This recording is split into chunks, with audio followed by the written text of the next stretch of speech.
السلام عليكم ورحمة الله وبركاته. اللهم صل وسلم وبارك على سيدنا محمد وآل سيدنا محمد أجمعين. قبل أي حاجة كده صلوا على النبي عليه أفضل الصلاة والسلام. في كومنت حلو كده، ده كده كنا في اليوم ده خرجنا، كان يوم جمعة بنزور سيدنا الحسين عليه أفضل الصلاة والسلام.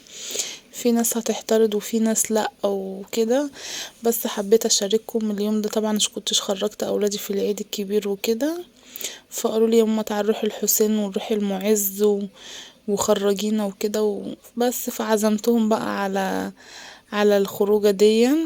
رحنا بقى الحسين كده، كنت طبعا من ايام كورونا والحسين كان قافل، فاستمنيت بصراحة اللي هو فتح. دخلنا كده وصلينا، يعني انا كنت ماشية من حوالي الساعة 8 بالليل، ما كنا ماشيين متأخر يعني.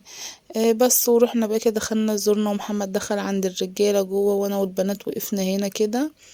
قعدنا بقى ندعي بقى وصلينا الأول طبعا تحية المسجد وكده، وكان كل واحد بقى هنا بيدعي بقى أمنيته ويقول اللي هو كده يعني. طبعا زي ما انتم عارفين، في ناس بقى تقولك بدع وفي ناس تقولك لأ، مش عارفين بقى يعني. احنا رحنا وخلاص، بس انا حاساها يعني مش بدع او حاجة وكده. هنا كانت شادية يعني واقفة عمالة بقى تدعي، وزورنا بقى هنا كده وخرجنا. بوريكم بقى من المنظر، والأجواء بقى جميل جدا جدا جدا بعد التعديلات اللي عملوها، وبقى أمان قوي قوي عن الأول كان سايب كده كله ببعضه، لأ دلوقتي عملوا سور حديد كده كبير، يعني على ما أعتقد مش هيبقى فيه خطف زي الأول، والأمن بقى مستمر في كل حتة. ده المكان اللي كنا قاعدين بنلبس بقى فيه الكوتشيهات كده.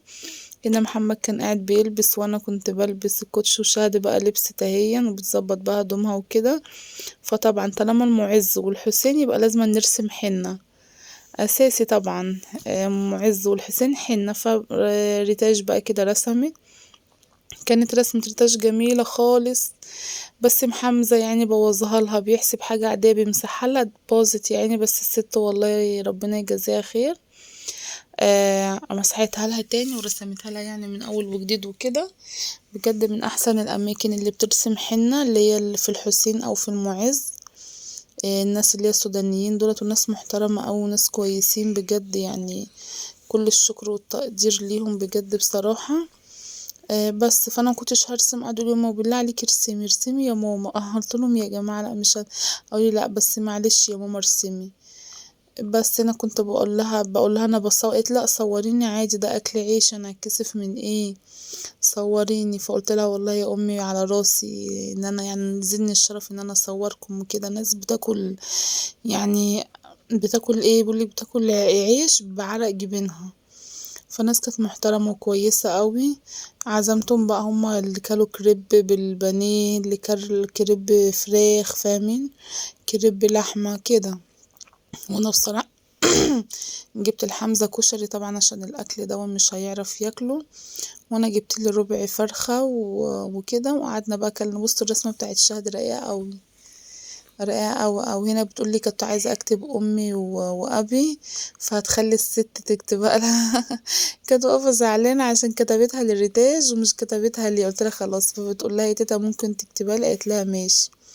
هنا محمد بقى كان خارج كده من دي ساحة كده بنقعد فيها، فمحمد كان بيلعب هو وحمزة. بجد كانت حاجة جميلة، ندمت ان انا ما روحتش من اول النهار. بصوا بقى امن وبقيت امان وجميلة قوي. هو الفيديو مش طويل، الفيديو قصير، بس يا رب يعجبكم وينور رضاكم. واللي عايز نفسه بقى يروح الحسين يروح، هو فتح الحمد لله بفضل الله.